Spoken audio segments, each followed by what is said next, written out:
ठीक है, देखते रहना सब लोग।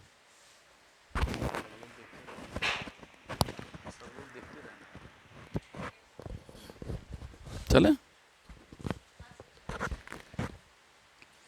हेलो बच्चों, गुड मॉर्निंग सबको। सब अच्छे होंगे, ठीक ठाक से होंगे, आशा करता हूँ। होना भी चाहिए, हमारे बच्चे ईश्वर से दुआ करते हैं सब ठीक ठाक हों। आज बेटे मैं रिफ्लेक्शन पढ़ाने के बाद रिफ्रैक्शन टॉपिक पाता हूँ। रिफ्लेक्शन का पूरा टॉपिक ले लिया, न्यूमेरिकल ले लिया, एनसीईआरटी का ले लिया। अब मैं आगे की बात करता हूँ रिफ्रैक्शन का। यहाँ से बेटे फिर मैं आगे प्रोसीड करता हूँ टॉपिक को। टॉपिक है आज बेटे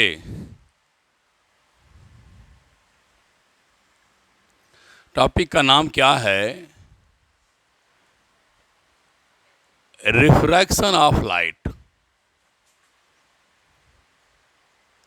मैंने अपने डिफिनीशन में आपको बताया था, जो अक्सर आप लोग इग्नोर करते हैं, समझ नहीं पाते हैं। लाइट क्या है? लाइट को बताया था, वह एजेंट है जो किसी भी ऑब्जेक्ट को हमें देखने के काम में सहायता पहुंचाती है। Light is the agent. Light एक साधन है जो हमें क्या करती है बेटे? सहायता पहुंचाती है किसी वस्तु को देखने के काम में। द रिफ्रैक्शन ऑफ लाइट, इसके पहले आपने यल पढ़ा था, रिफ्लेक्ट लौट जाना, रिफ्रैक्ट पास कर जाना। जब लाइट वन मीडियम से दूसरे मीडियम में जाती है, अपना पाथ चेंज कर लेती है। जब लाइट बेटे ट्रेवल करती है, चलती है, क्योंकि लाइट क्या है? साधन है जो हमें किसी वस्तु को दिखाती है, जो हमको किसी वस्तु को देखने के काम में लाते हैं। तो बात ये आती है कि जब हमें कोई ऑब्जेक्ट मान लेते हैं, सपोज करिए डेंसर मीडियम में रखा है, उसे हमें देखना है, तो लाइट रेयर मीडियम से डेंसर मीडियम के जब बीच में जाएगी तभी वो दिखाई देगी। मेरी बात सुनिए, मैं क्या कर रहा हूं। सपोज करता हूं ये आपका एयर है, ये आपका वाटर है, यहां पे किसी ऑब्जेक्ट को देखना है। जब यहां पर किसी ऑब्जेक्ट को देखेंगे आप, तो लाइट इस मीडियम से, इस मीडियम मीन्स एयर से वाटर की तरफ जाना चाहिए कि नहीं? बोलो, जाना चाहिए। जब जाना चाहिए, जब लाइट ट्रेवल करेगी एयर टू वाटर, तो मीडियम चेंज होने के नाते लाइट भी अपना पाथ चेंज कर लेती है। बोलो, क्या बोला? मीडियम चेंज होगा तो लाइट अपना पाथ क्या करेगी? चेंज कर लेगी।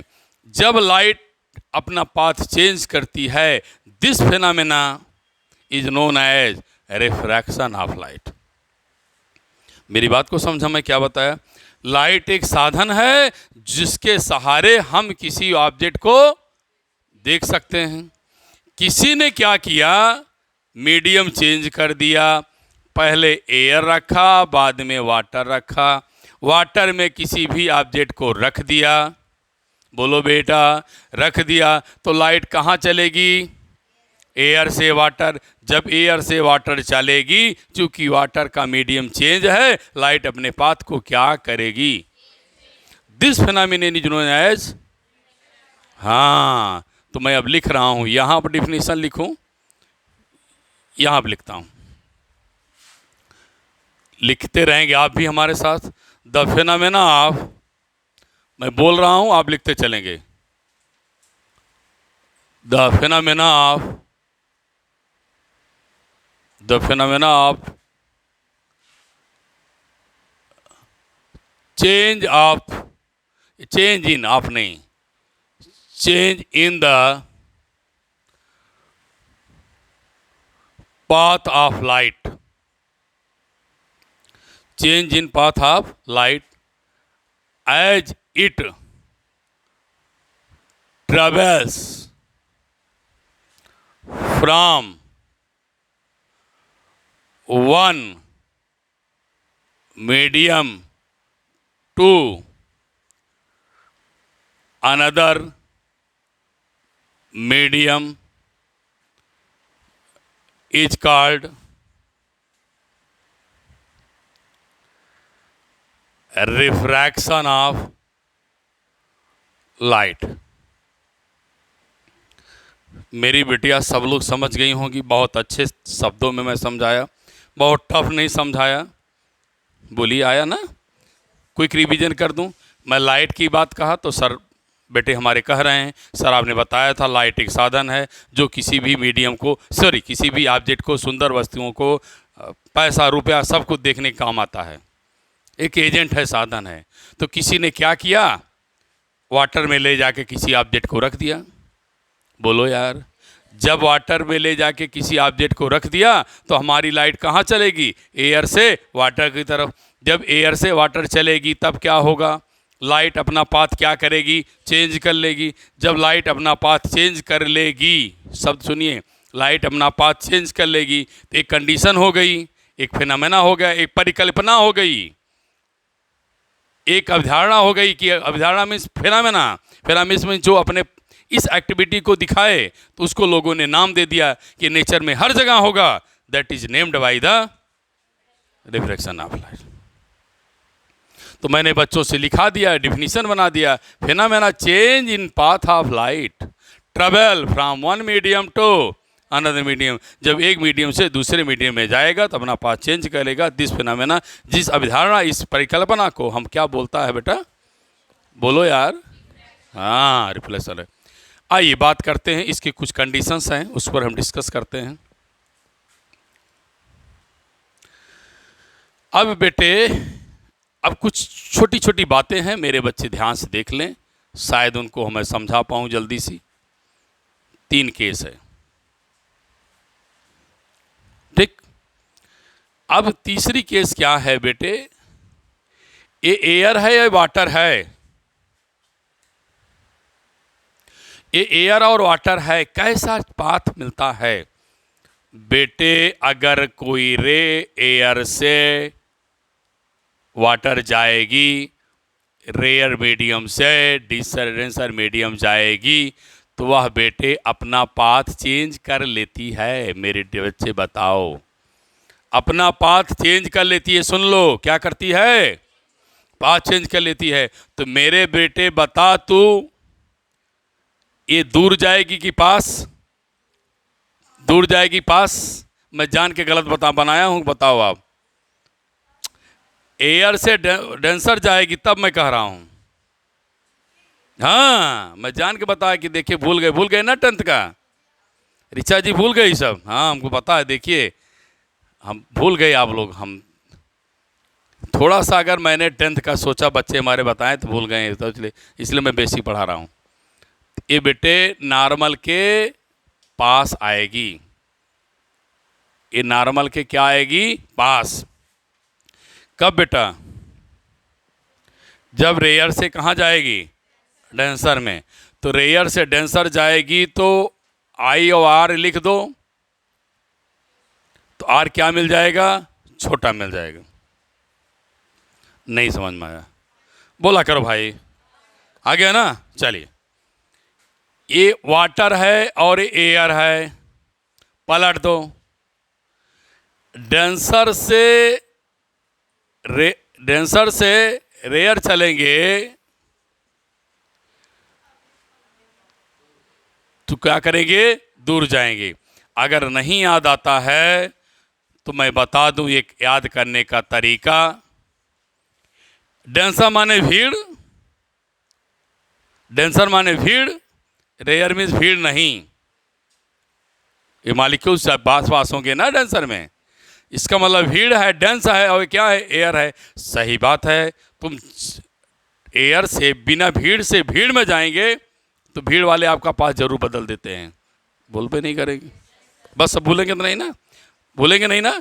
मतलब हम भीड़ नहीं है, भीड़ से भीड़ डेंस में जाएंगे, अपना पाथ क्या करेंगे? बदल लेंगे। किसके पास जाएंगे? नॉर्मल के पास। किसके पास जाएंगे? नॉर्मल के पास जाएंगे। बोलो बेटा, समझ में आया? और भीड़ से खुले में जाएंगे तो नॉर्मल से दूर चले जाएंगे।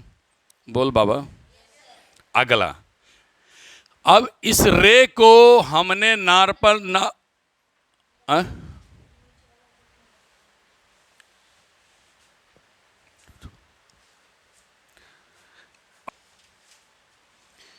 अब थर्ड केस में देखिए क्या होता है। ये तो समझ में आ गया, डेंस में जाएगी तो कम, एयर में जाएगी तो दूर, बस इतने जानिए।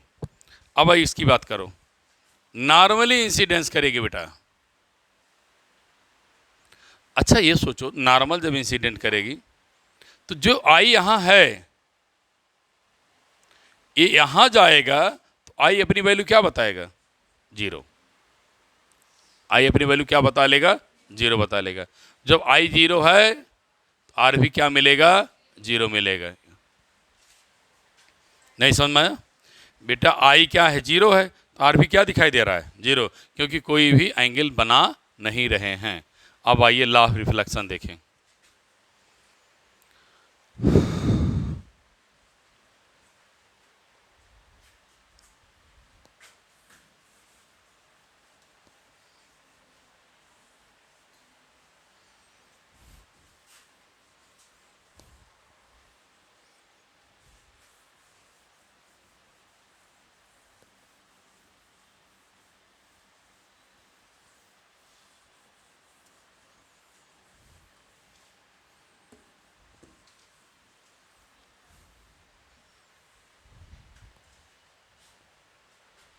देखा जाए बेटे, क्या पढ़ने चल रहे हैं? लॉ ऑफ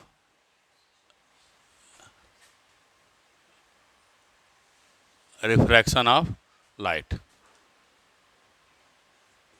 लिखिए पहला लॉ, फर्स्ट लॉ लिखो। द इंसिडेंस रे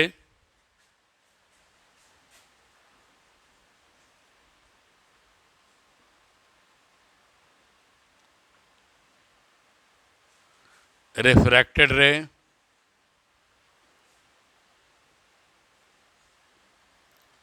and normal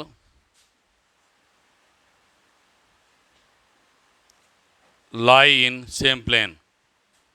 क्या लिखा है? Sorry, incident ray, refracted ray, normal, ठीक है, normal lie in same plane.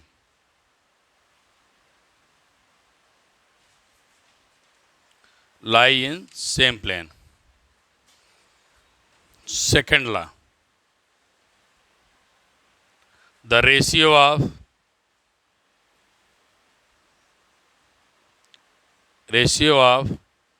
sine of incident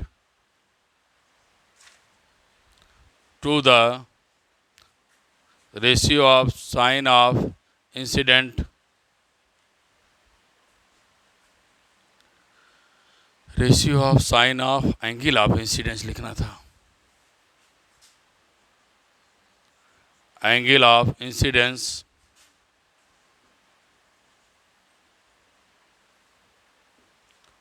to the sine of angle of refraction is constant for given media. मैं इसे भी प्रूव करके दिखाता हूँ बढ़िया से बेटे। ये तो आपका 10th का है, कोई यूज भी नहीं है हमारे लाइफ में, लेकिन मैं उसको अपनी भाषा में बताता हूँ।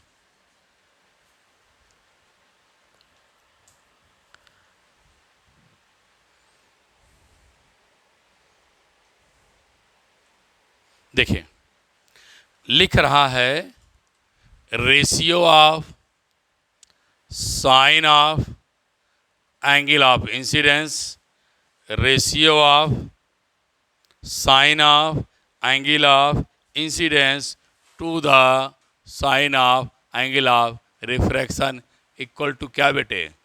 Constant, that is the refractive index. जो कांस्टेंट है वो क्या है बेटा? रिफ्रैक्टिव इंडेक्स है। तो मेरे बेटे ध्यान रखना, इससे हम लोग बहुत क्रिटिकल सवाल नहीं लगा पाते। तो एक्चुअल में जो स्नेल्स लॉ है, जो आप स्नेल्स लॉ कहते हैं, मैं 12th स्टैंडर्ड में जो बताना चाहता हूँ, अक्सर हम ज़्यादा एक बार आ जाते हैं 10th में कि हमारे बच्चे ब्रीफ हो जाएं कि हमने क्या पढ़ा था, क्या भूला था, और रिवीजन कर लें, तब यहाँ आते हैं। इसलिए कि बहुत सारे सवाल इस पर लगते हैं, इसलिए मैं इसको ऐसे ही बताना चाहता हूँ। एक फर्स्ट लॉ तो आप बताएंगे, angle of incident, refracted ray, normal line, same plane. लेकिन बेटे अगर तुम्हें स्नेल्स लॉ बताना है, ये रेडा लाना है, तो आप क्या लिखेंगे? Product of sine of angle corresponding that medium always constant. बहुत सुंदर सा सवाल है, बहुत ही अच्छा है। ये आप पढ़ लें, चाहे जो भी जहाँ भी स्नेल्स लॉ लगाएं। समझिए मैं क्या बता रहा हूँ। Product of refractive index and angle of that medium equal to constant. इसका मतलब हुआ रिफ्रैक्टिव इंडेक्स उसी मीडियम का एंगल का प्रोडक्ट क्या होगा? कांस्टेंट होगा। समझ बात? अब आप सोचिए कि सर ये कैसे आप बता रहे, इसको करके दिखाओ। मैं दिखा रहा हूँ, फिर सुन लो। Product of refractive index and sine angle of that medium equal to constant. अब मैं इसको लेफ्ट में रहने देता हूँ, उसको मैं चेंज नहीं कर रहा हूँ। आप समझिए, वहीं से मैं आपको बहुत आगे ले चलूँगा, ध्यान सुनना। जैसे बिटिया सपोज करते हैं मैंने 2 मीडियम ले लिया। खूब ध्यान से देखें। Medium first, medium second. First medium का रिफ्रैक्टिव इंडेक्स μ1 है, सेकेंड मीडियम का रिफ्रैक्टिव इंडेक्स μ2 है। फर्स्ट मीडियम की वेलोसिटी v1 है, सेकेंड मीडियम की वेलोसिटी v2 है। क्योंकि आपने पढ़ा है, जब खुले से हम एयर से हम डेंसर मीडियम में जाएंगे तो लाइट का पाथ चेंज होगा, पाथ चेंज होगा तो वेलोसिटी चेंज होना है। किसी भी ऑब्जेक्ट का अगर आप पाथ चेंज कर रहे हैं तो उसकी वेलोसिटी चेंज कर रहे हैं, कोई दिक्कत नहीं है। Medium first, refractive index first, velocity first, second. Wavelength 1, wavelength 2। ठीक। रिफ्रैक्टिव, इसके बाद आता है बेटा फ्रीक्वेंसी n1 n2। मैं आगे इस पर बात करूंगा कि फ्रीक्वेंसी क्या होती है, बोर्ड पूछा है, उसको बाद बात करेंगे, ऐसे लिख दिया मैंने। अब बेटे इस पर डिस्कस कर लूं आपसे मैं।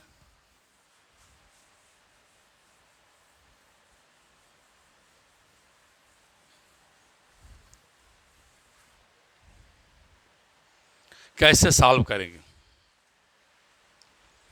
बेटे?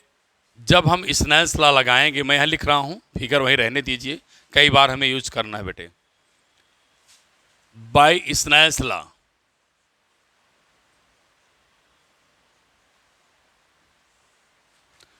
Refractive index sine equal to constant. अब बेटे इस मीडियम का रिफ्रैक्टिव इंडेक्स कितना है? μ1। बिटिया हमारी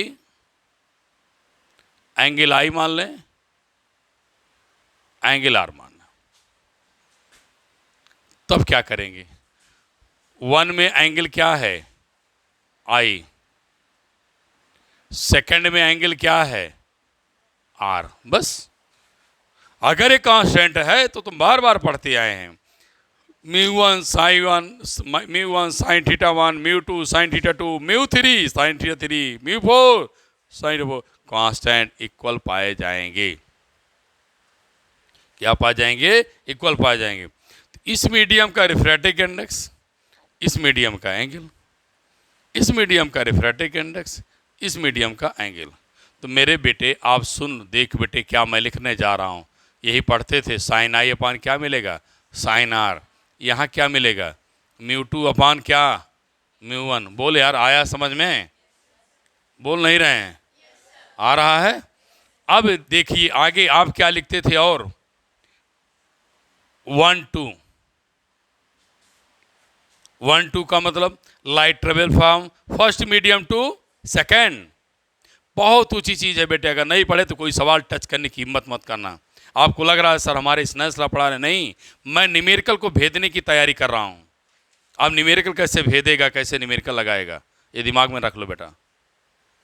मैं ये छोटी चीज़ नहीं दिखाई दे रही, ये बहुत बड़ी चीज़ है, इसके बिना सवाल नहीं लगेंगे। तो इसलिए मैं एक सिंप्लीफाई मेथड बताया। देखो आ गया स्नेल जो आप रटते थे, देखो कितने छोटे में आ गया।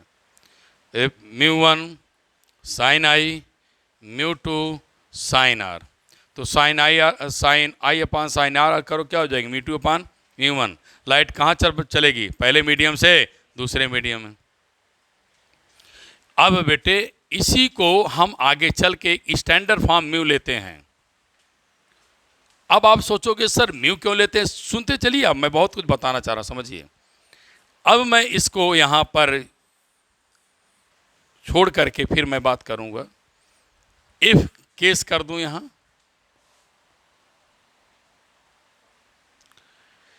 केस क्या कर दूं बेटे, यदि एयर की बात करूं तो एयर का रिफ्रैक्टिव इंडेक्स कितना हो गया, 1।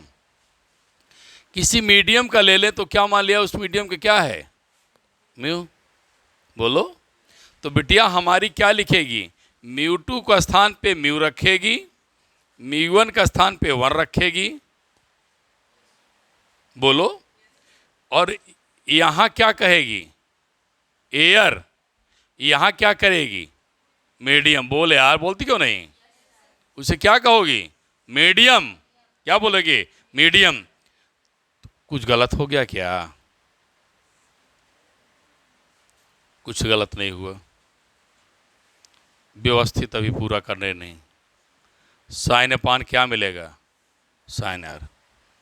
मेरा बेटा मेरी बेटियां समझो, यही तो पढ़ते थे, लेकिन यह सिंपली आपने म्यू लिखा तो जमाने को क्या बताएंगे, अपने टीचर को क्या बताएंगे, refractive index of second with respect to first means air. Absolute refractive index बोलते हैं, अब्सोल्यूट क्या बोलते हैं इसको, अब्सोल्यूट। इसका मतलब कहोगी सर अब्सोल्यूट क्या है, टेक्निकल बात आपने ला दिया है। अब कहाँ पहुँचा दिया मुझको, हाँ मैंने पहुँचा दिया कि अब कहीं भी रिफ्रैक्टिव इंडेक्स मीडियम का दे दिया और सेकंड मीडियम नहीं दिया, तो आप उससे अब्सोल्यूट ही पेपर में मानेंगे। कब, न्यूमेरिकल के लिए। ये टिप्स है न्यूमेरिकल लगाने की, नहीं आएगा नहीं न्यूमेरिकल, नहीं तो झोला बस्ता घर में रह के बैठ जाओ, कोई फायदा नहीं है। ये मैं बार बार कहता हूँ, किसी को न्यूमेरिकल नहीं तैयार है तो उसे कंपटीशन का एक भी कोई भी ऐप, कोई भी चैनल, कोई भी स्कूल, कहीं भी कंपटीशन देने जाना भूल जाना चाहिए। उसके जीवन में कुछ भी नहीं लिखा है, संसार में उसके स्थान सब दरवाजे बंद हैं। न्यूमेरिकल नहीं आया तो कुछ नहीं। न्यूमेरिकल कब आएगा, जब कॉन्सेप्ट जो मैं बता रहा हूँ, ध्यान सुनिए।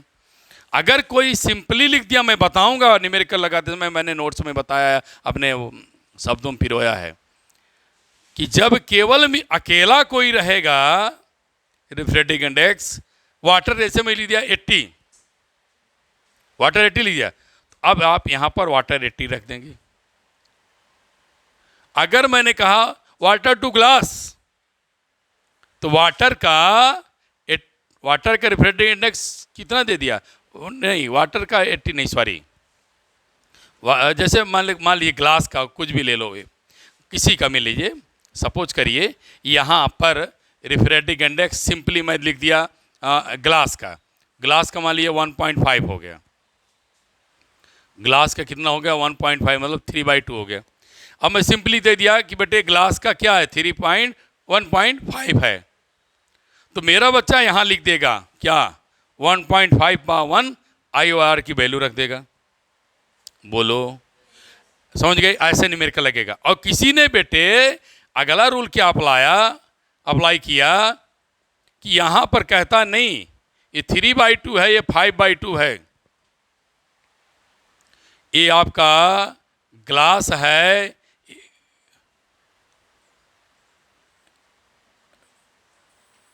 ग्लास क्या, इसका ग्लास ही तो होता है। हाँ ठीक है, ग्लास और किसका ले लो, किसी का भी मान लो, मीडियम ले लो, कोई भी।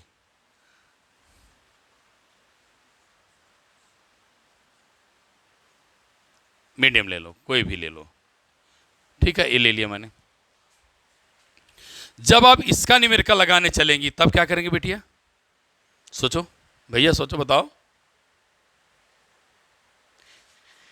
जब केवल ये सिंपल लिखा था तब तो मैं ये रख दिया, बोल दो यार। जब मैंने इन दोनों को रख दिया तब बिटिया बेटे बोले क्या करेंगे, कौन सा फॉर्मूला लगाएंगे बोलो, ये वाला। हाँ ये वाला बेटा, इस फिगर को लेंगे, क्यों, इसको लिखेंगे क्या 3/2, 5/2, इसको क्या रखेंगे 3/2। जब दो मीडियम कंपेयर हो जाएंगे विदाउट एयर, जिसमें एयर इंक्लूड नहीं है, तो हम इसको रख देते हैं जल्दी से।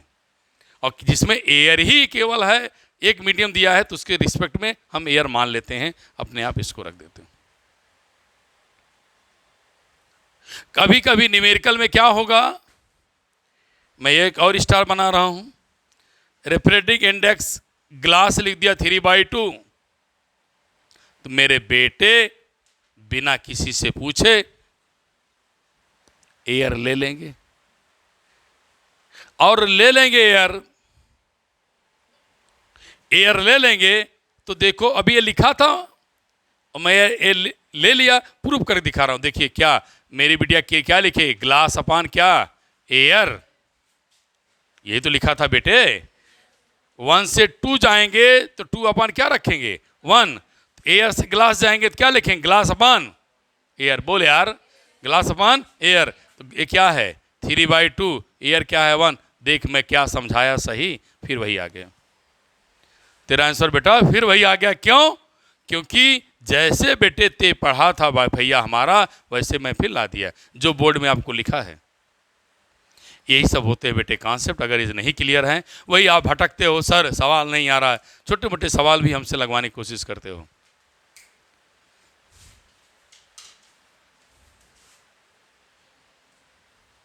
ओकरा देख ले ओकरा। चलिए यहाँ की बातें हो गई, अब आइए रिफ्रेक्टिव इंडेक्स बता दें क्या है।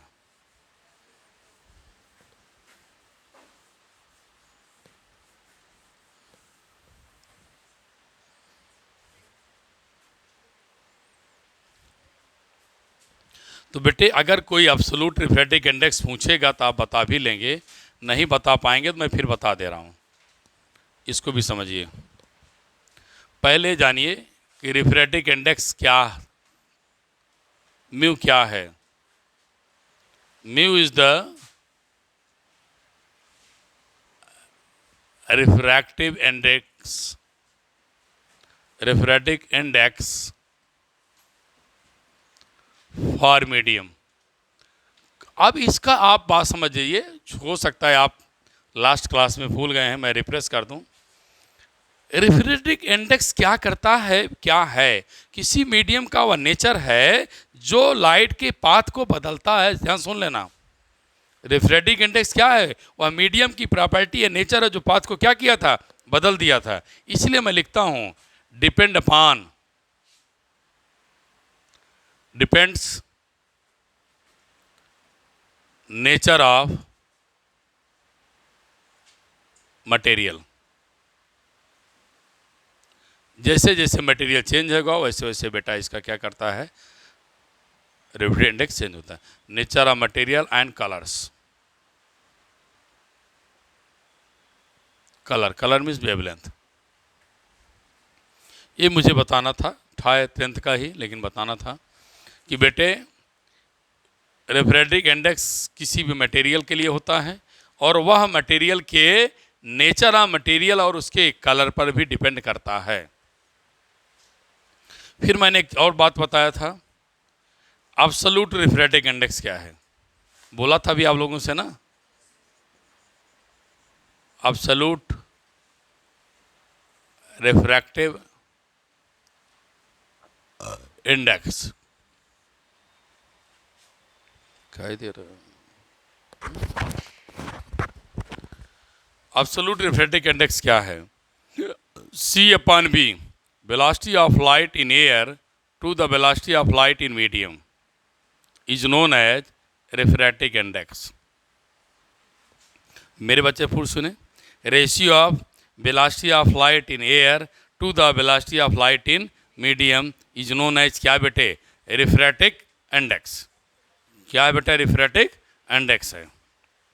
रिफ्रैक्टिव इंडेक्स के बाद आगे बढ़ूँ, फटाफट बोलो, छोटी मोटी बातें सब हो गई होंगी, लिख डाला। चलिए नेक्स्ट टॉपिक आइए।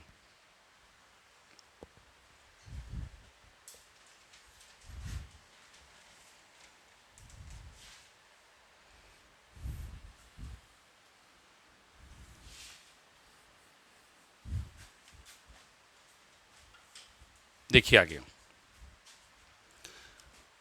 Light goes from first medium to second, refractive index of second upon बेटे क्या पढ़ा? फर्स्ट।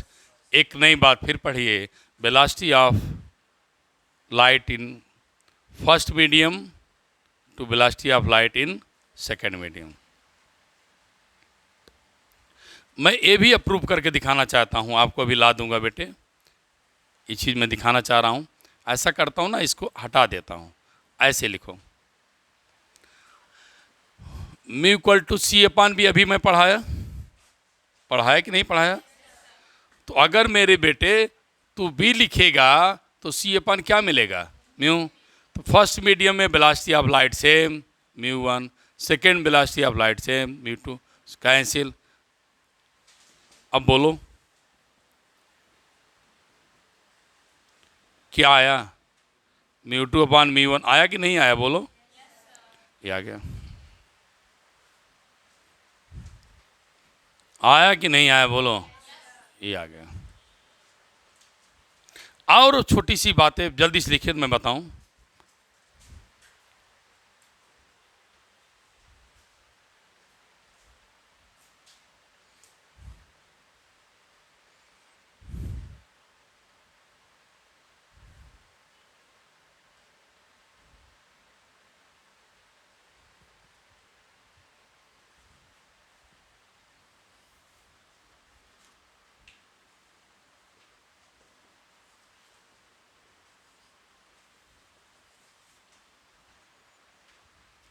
क्या देखा?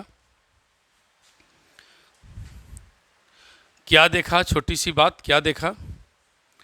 कि when light travel from first medium to second, velocity बोलो, बोलो यार, वेलोसिटी क्या है?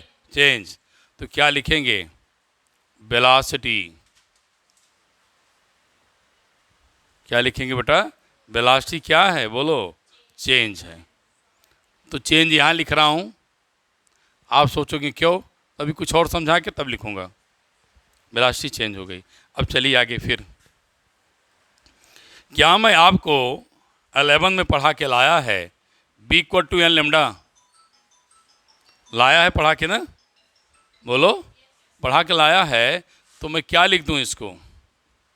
चलो एक नई बात, बोर्ड पूछा है, ध्यान देना, which quantity, which physical quantity are not change during refraction. तो बेटे ध्यान सुनो, मैं क्या लिखने जा रहा हूँ। Frequency and phase does not change. Frequency और फेज बदलता नहीं है। बोलो। फ्रीक्वेंसी और फेज बदलेगा नहीं? बोलो यार। तो चल बिटिया, तो यहाँ फ्रीक्वेंसी मत बदलो, वेवलेंथ 1।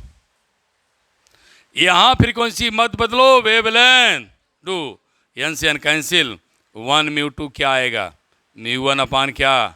म्यू 2। क्या आपको मैं समझा पाया? बोलो भाई। तो समझा पाया तो मैं इसी पर आज का लेक्चर द एंड करता हूँ। मेरे बच्चों से आशा करता हूँ समझ गए होंगे। बड़े सुंदर शब्दों में समझाने को कोशिश किया पिरोने की। जो बोर्ड का टॉपिक था मैं बता दिया। फ्रीक्वेंसी और वेवलेंथ लिख दिया बेटा, या देख लो। अब वेवलेंथ बदल रही है ना? Frequency wavelength change, but frequency और फेज नॉट चेंज बहुत इंपॉर्टेंट है। इसी पर आपको मैं सबको नमस्ते दुआ सलाम करते बाय बाय करता हूँ। मस्त रहिए, जाइए।